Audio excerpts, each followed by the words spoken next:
Madam President, I just wanted to respond to some of the comments. First, I will say this ballot referral comes down to whether or not you believe that mail-in ballots should require ID or not. Okay? Now, some of you are saying, well, we require a signature, but that's really not a form of ID.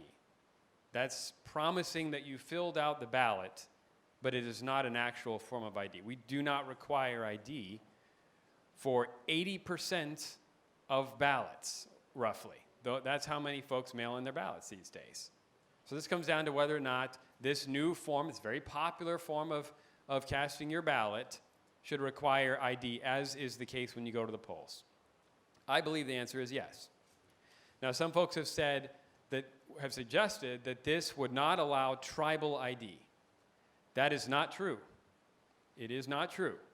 In underlying statute now, when you go to the polls, one of the forms of IDs that are listed there is tribal ID. And this does not change that. This does not change that. Now, one request was, we'll add tribal ID to the form of IDs that would apply to this bill. My assumption is they must mean the ID you would use when you're mailing in your ballot. For what it's worth, my initial draft last year would have done that. I had no problem with that. However, what I found is that that is not information that these counties have on file. So there is not a practical way to do that. But in addition, and perhaps more importantly, what I found out is that to get a tribal ID, you have to show ID. So I'm not an expert in it. I'm just going to read to you. So Navajo Family Services is just one of them.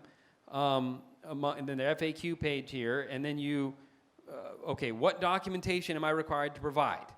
There's actually several things. You're required to bring the following documents: a certified birth certificate, certified, no copies required, or no copies accepted. That's said, no copies accepted. A valid state ID or driver's license, which are what are in here. Okay, this is what they're saying here. So I'm not opposed to that. It's just that there's no ability for the counties, so they don't have that on file, to cross-reference that information. And since, again, what I had learned in the course of developing this legislation is showing ID anyway, it seemed to me that you end up at the same place either way. But I'm certainly happy to continue that conversation with other folks. As the good senator from District 18 rightly pointed out, the affidavit issue we don't touch. This doesn't say it has to be a separate sheet of paper, or that it must be, it must or must not be. That is up to the counties. That discretion is there now. The discretion will remain if this is passed. Some have said, well, what if somebody forgets to fill out some of this information? And that is true. That is possible, because we're all human. Some people will forget. Some people right now forget to sign their ballot.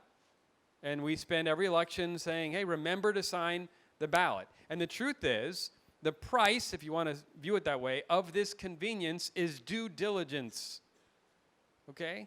The price of this convenience is due diligence. That means follow the instructions and all is well.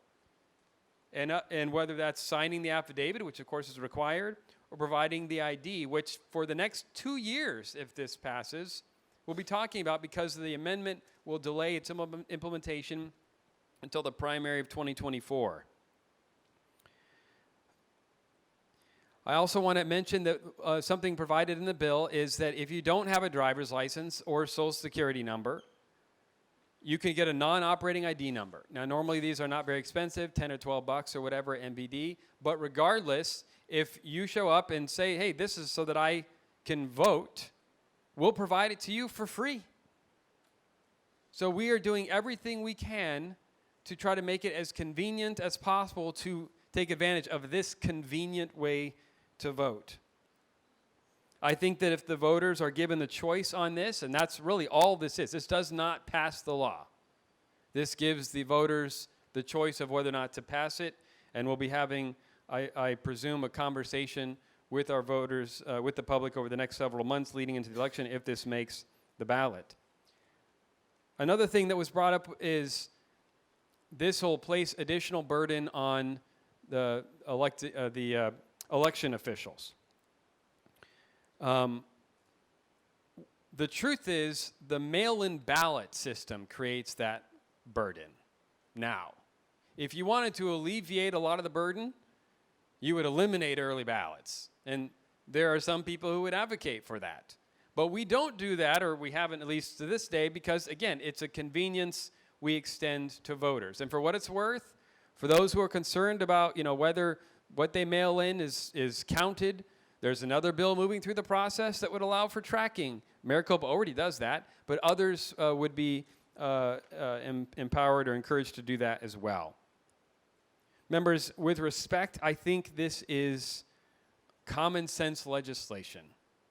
As one of my colleagues mentioned earlier, as we modernize, we update. And as this has become the predominant the predominant way folks vote, it makes sense to look at it and say, is the process we have in place adequate, or should we enhance it to ensure the integrity of our election system and that people have confidence in it? I believe this is a choice the voters should have. I believe they will pass it because they want that. They want confidence, they want integrity, and they believe that people who vote by mail should show ID, just like those who go to the polls do. Madam President, I vote aye.